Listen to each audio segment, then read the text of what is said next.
Graça e paz a todos, sejam bem-vindos ao Palavra de Fé Salvos pela Graça. Sou o pastor Robson de Magalhães e neste vídeo semanal eu quero falar acerca de profetas e profecias. Mas antes, não deixe de dar o like, curtir este vídeo, compartilhar, também deixar o seu comentário para que mais pessoas possam se inscrever e fazer parte do Palavra de Fé.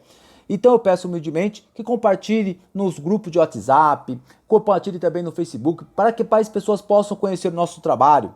Eu quero falar acerca de profetas e profecias. Bom, o termo profetas, ele é um termo usado mais no Antigo Testamento, e naquele contexto, iniciando ali, vamos falar com Moisés, até o período que finalizou com Malaquias. Eram homens que eram representantes de Deus, ou seja, arautos.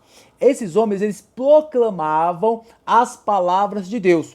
No contexto um pouco mais babilônico, os homens, eles falavam acerca do que Moisés havia escrito. Olha que interessante.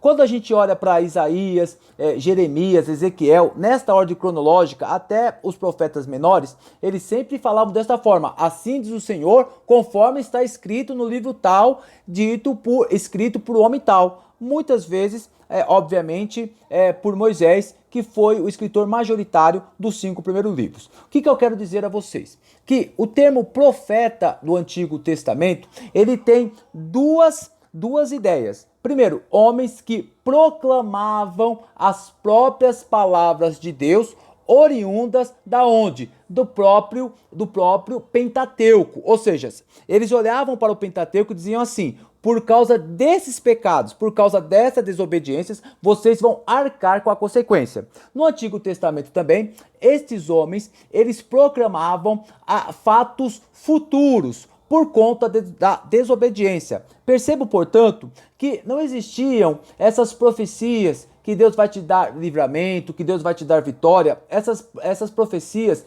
que eu chamo de profecias subjetivas e não pontuais.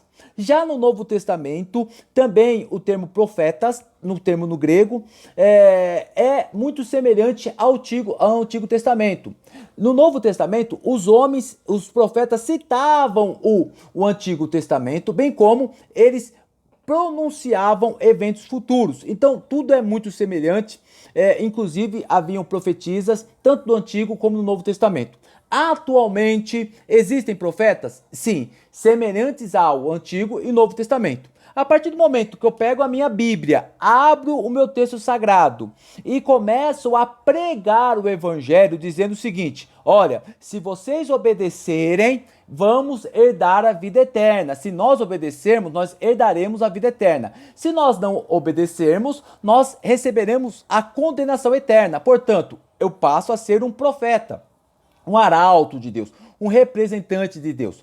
E eu também entendo que há profetas no sentido do dom espiritual dado pelo Espírito Santo, conforme 1 Coríntios 12, de pessoas que por Deus revelam o futuro. Eu já passei por experiências maravilhosas acerca de eventos assim. Entretanto, eu sempre destaco isto. Eu não acredito que Deus fale de duas formas. Continuamente, todos os domingos, todos os santos domingos, você vai à igreja, ou todas as santas pregações, a pessoa revela, ela tem uma profecia de Deus. Eu não acredito que Deus use de uma forma tão costumeira a pessoa, ou fale de uma forma tão costumeira com a mesma pessoa. Eu não acredito nesse tipo de profecia. Nem mesmo, eu também não creio em profecias subjetivas, como Deus vai te dar vitória, Deus vai te dar um livramento, porque essas profecias são subjetivas. A profecia de Deus, ela é clara, contundente, pontual, e não há dúvidas. Inclusive, nós devemos avaliar os profetas, os que pregam a palavra de Deus, bem como que aqueles que prenunciam o futuro, afirmando ser Deus. As profecias são reais, as profecias são verdadeiras, mas nós temos que ter maturidade em relação a esses aspectos. Pastor Robson, e as pessoas que acabam profetizando e às vezes dá errado, são do demônios? Não, são imaturos. Irmãos, eu confesso para vocês que eu já errei neste ponto e não há problema nenhum em afirmar que errei. Errei, me senti envergonhado e prometi a Deus, Deus, eu não quero cometer mais essas falhas, eu quero ter responsabilidade nas profecias. Então o que eu percebo é o seguinte, neste movimento pentecostal, a qual eu concordo, os dons espirituais, eles são para a igreja atual, os dons espirituais têm que ser usados com responsabilidade, com maturidade e principalmente com amor, porque os dons espirituais, eles edificam a igreja e remetem glória para Deus. Fora disto, é meninice, imaturidade e nós devemos vigiar em relação aos profetas e às profecias. Amém? Muito obrigado, Deus abençoe, até o próximo vídeo, não deixe de curtir, compartilhar e deixar seus comentários. Palavra de fé, salvos pela graça.